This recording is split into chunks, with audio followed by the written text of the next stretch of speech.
Movie की शुरुआत में एक गांव दिखाया जाता है जहां एक क्रू पता है कि गांव की रक्षा के लिए वहां छोटे बच्चियों को बलि चढ़ाया जाता है, जिसके तहत एक बच्ची को वहां लाया गया है। एक लेडी जिससे बात कर उसे बलि देने के लिए तैयार करती है। वह उसे समझाती है कि तुम एक हिम्मत वाली बच्ची हो, तुम्हारे बलिदान से हम सब जिंदा रह पाएंगे। बच्ची नहीं नहीं कहती है, पर सब लोग देखते रहते हैं और उस बच्ची की बलि वहां दी जाती है।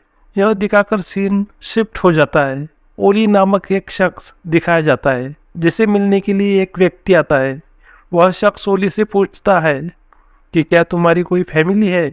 ओली बताता है कि मेरी एक भतीजी है जो कि शादीशुदा है और उसे 2 बच्चे हैं। वह मुझे मिलने आने वाले हैं। तभी वह शख्स कहता है तुम उन्हें रोक दो, तुम अपने मकसद में नाकामयाब हुए तो ये गांव तबाह हो जाएगा। ऐसा बोल वह शख्स निकल जाता है। दूसरे सीन में ओली अपने भतीजी का इंतजार कर रहा था।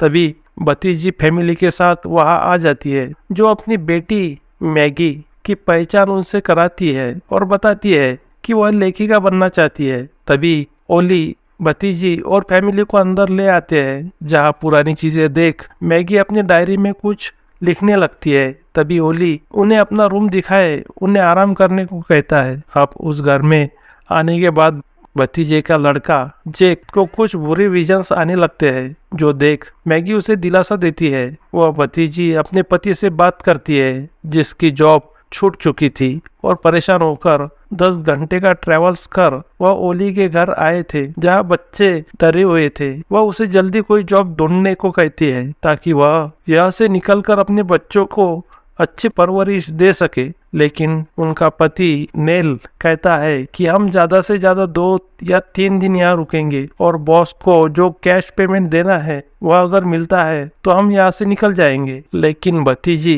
यानी जेस्सी को वहां रुकने में थोड़ा खतरनाक लग रहा था। वह वहां से निकल जाती है और अपने बच्चों को समझाने लगती है कि पापा की जॉब जा चुकी है और जब तक उन्हें जॉब नहीं मिलती हमें यहाँ रहना होगा। तभी सभी लोग खाना खाने टेबल पर बैठे होते हैं। अब नेल सब हकीकत ओली को बताता है, किस तरह लॉस होने की वजह से उसकी जॉब गई। ओली उन्हें सब कुछ ठीक होने के बारे में भरोसा देता है और वह प्रे करने लगते हैं। तभी जैक को वही बुरे विजन्स फिर से आने लगते हैं, लेकिन यह बात किसी को पता नहीं थी अलावा मैगी के। तभी जैक मैगी से कहता है कि इस जगह एक अजीब सा डर मुझे लगता है। दूसरे सीन में जैक सो जाता है, तब उसे और एक विजन नजर आता है जिसमें एक लेडी को बुरी तरह से तड़पाया जा रहा था और कुछ लोग उसे कुछ कह रहे होते हैं। तभी एक शख्स उस लेडी की जीभ चाकू से काट देता है, जिससे वह लेडी चिल्लाने लगती है और अचानक जैक उठ जाता है। अब हकीकत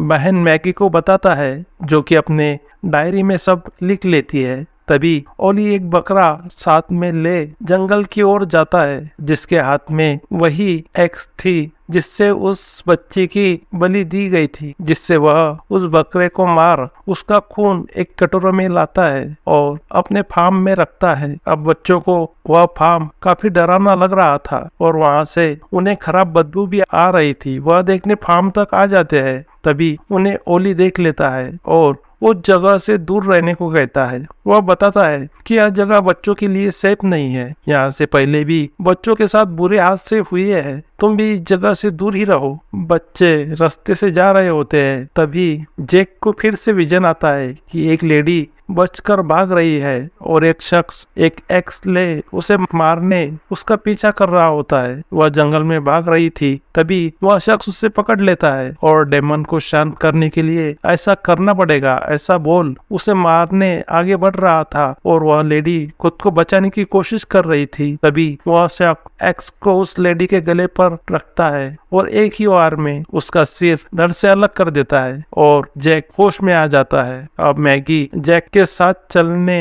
बोल वहां से जाने लगते हैं। तभी वह एक रूम में आते हैं जहाँ अजीब सी फीलिंग उन्हें आने लगती है, जहाँ खून और डर्ट उन्हें दिखता है। साथ ही मैगी जैक को उस रूम से अलग रहने को कहती है क्योंकि वह जगह वाकई में खतरनाक लग रही थी। आखिर बच्चे घर आ जाते हैं और रात हो जाती है। जैक को फिर से विजन आने लगते हैं कि उसे उसी खेत में एक शख्स एक बच्ची की बलि देते हुए दिखता है, जहां एक व्यक्ति उस बच्ची को ना मारने को कह रहा था और जिसमें उसे ओली भी दिखता है जो कि एक कटोरे में खून लिए एक पत्थर पर कुछ लिख रहा होता है। वह नींद से उठ सब बातें मैगी को बताता है। दोनों को भी ओली पर शक हो जाता है और वह दोनों ओली के फार्म में जाकर उस पर नजर रखने लगते हैं और ओली के निकलते ही मैगी अपने पिन से लॉक खोल अंदर आ जाती है, जहां काफी डरावनी चीजें रखी हुई थी जो देख बच्चे डर जाते हैं। जहां उनने एक रेडियो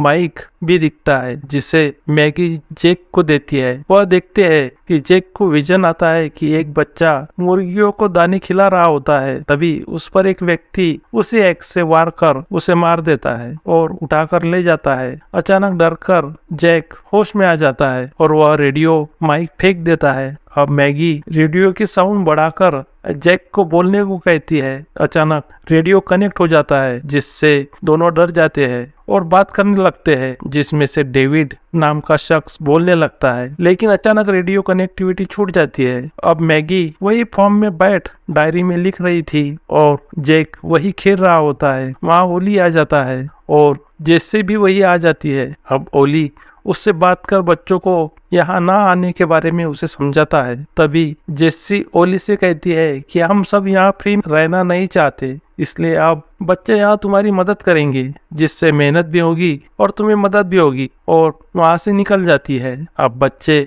ओली को मदद करने लगते हैं, जिसके तहत वह गाड़ी से कुछ सामान ले एक शख्स के घर आ जाते हैं, जहाँ वह सामान घर में ले जा रहे होते हैं। तभी वहाँ एक दूसरा शख्स आ जाता है जो कि ओली को शुरुआत में मिला था। वह ओली से पूछता है, क्या यहाँ वही बच्चा है जिनके बारे में तुम बता रहे थे? वहाँ और भी एक लेडी आ जाती है। वह लेडी और शख्स जैक को घर में ले जाते हैं। तभी एक शख्स मैगी को पकड़ उसे कहता है कि हमें तुम्हारा छोटा भाई चाहिए और तुम भी यहाँ से निकल जाओ। यह सुन मैगी डर जाती है। तभी वहाँ ओली आकर उसे छोड़ने को कहता है। वह मैगी भी अंदर आ जाती है, जहाँ वह लेडी उससे पूछताछ करने लगती है। मैगी बताती है कि वह 15 साल की है और जैक 12 साल का। तभी वह लेडी जैक से कहती है, क्या तुम्हें फार्म में रहना पसंद है, जहाँ तुम्हें बड़ा सा टेडी बियर भी मिलेगा? और वह लेडी जेस और नेल के बारे में पूछती है। जेन बताता है कि हमारे पापा नहीं है और हमारे रियल पापा मर चुके हैं और हम दूसरे पापा के साथ रहते हैं।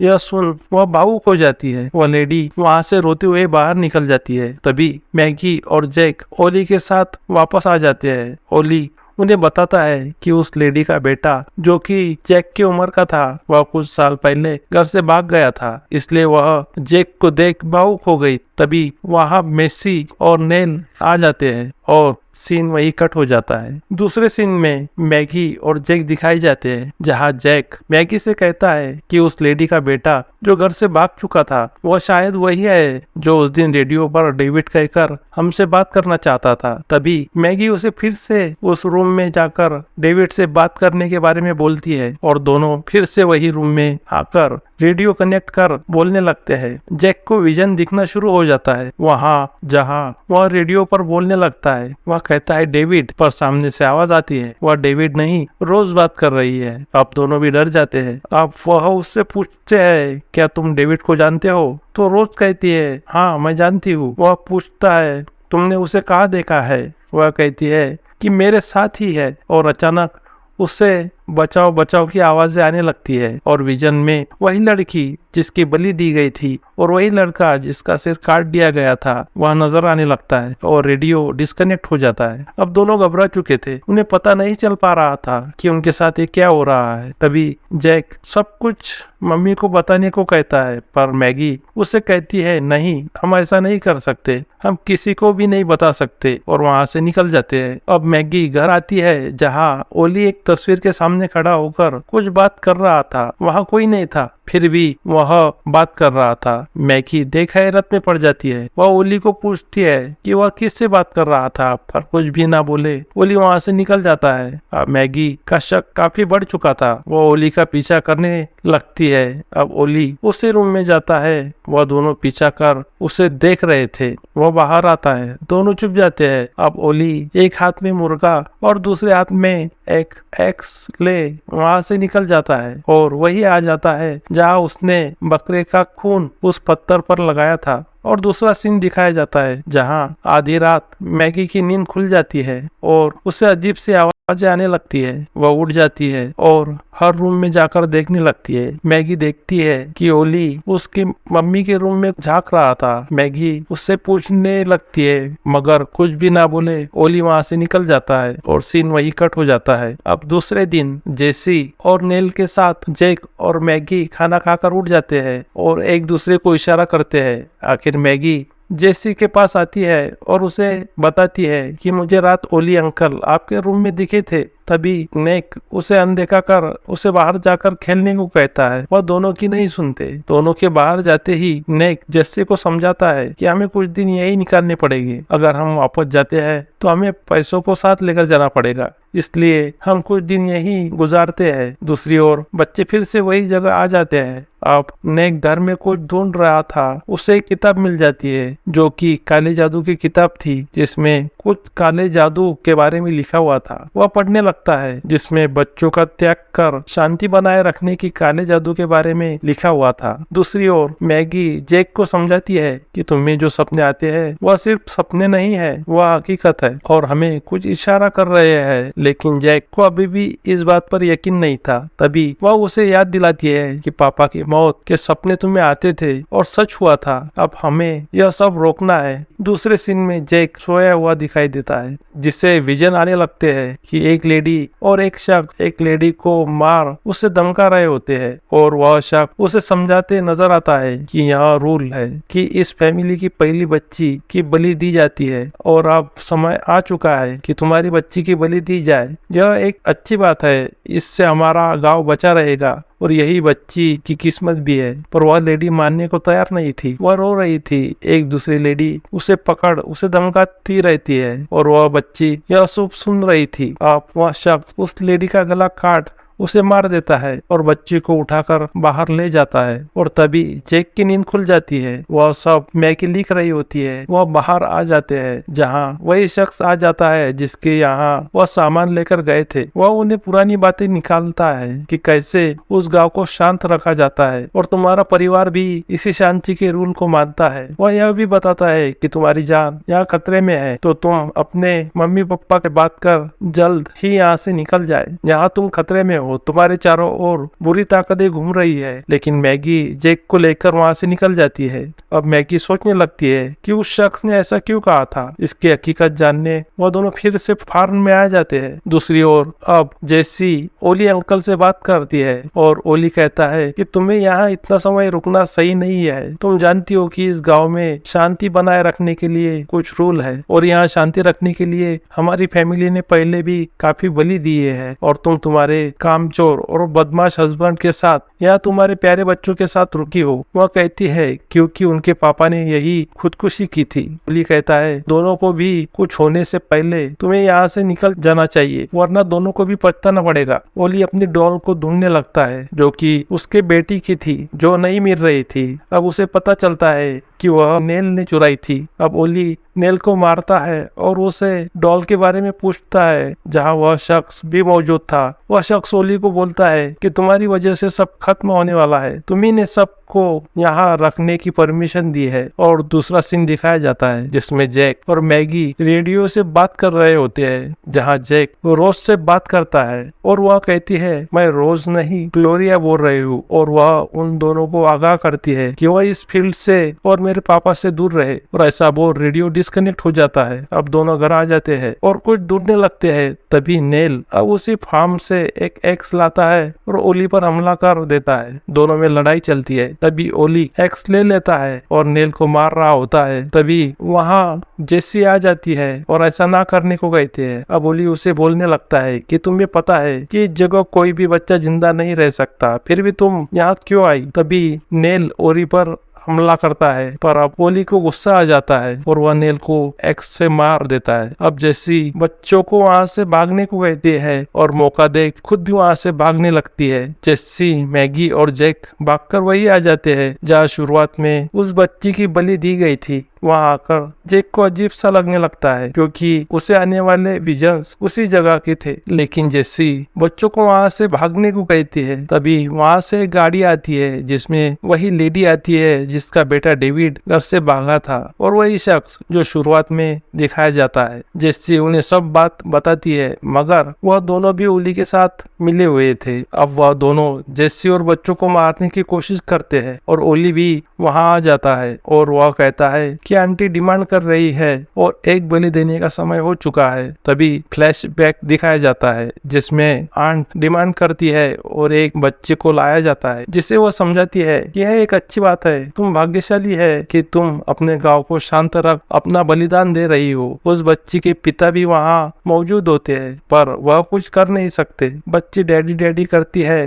पर ओली एक एक्स लिए उस बच्ची पर चला रहा होता है पर प्रेजेंट में आ जाता है। तो उसी जगह अब जैक था जिसे अब ओली को मारना था। अब ओली उन्हें समझाने लगता है कि यहाँ अगर शांति रखना है तो बलि देनी ही होगी। वह मैगी को कहता है, क्या तुम जैक की जगह खुद की बलि दे अपने भाई को बचा सकती हो? इस मिट्टी को खून की जरूरत है जिससे यह जमीन शांत हो। अब जेसी ओली से रिक्वेस्ट करती है कि मेरे बच्चों को छोड़ दो, पर ओली मानने को तैयार नहीं था। उसका कहना था इस गांव को अगर बचाना है तो बलि देनी ही होगी और इसमें तुम्हें गर्व होना चाहिए कि हम अच्छे काम के लिए बलिदान दे सके, मरकर भी तुम दूसरों को जिंदा रखोगे। यह बोल ओली एक्स अपने हाथों में लेता है और चलाने ही वाला होता है। तभी वहाँ एक शख्स आ जाता है जिसकी बेटी को शुरू में बलि चढ़ाया गया था, जो डैडी डैडी बोल मर गई थी, पर वह उसे बचा नहीं सका था। अब वह बंदूक से उस शख्स को मार देता है जो कि ओली के साथ था। अब वह फ्लैशबैक की बातें देखने लगता है कि कैसे उसकी बेटी को उसी के सामने बलि दिया गया था और वह उस लेडी को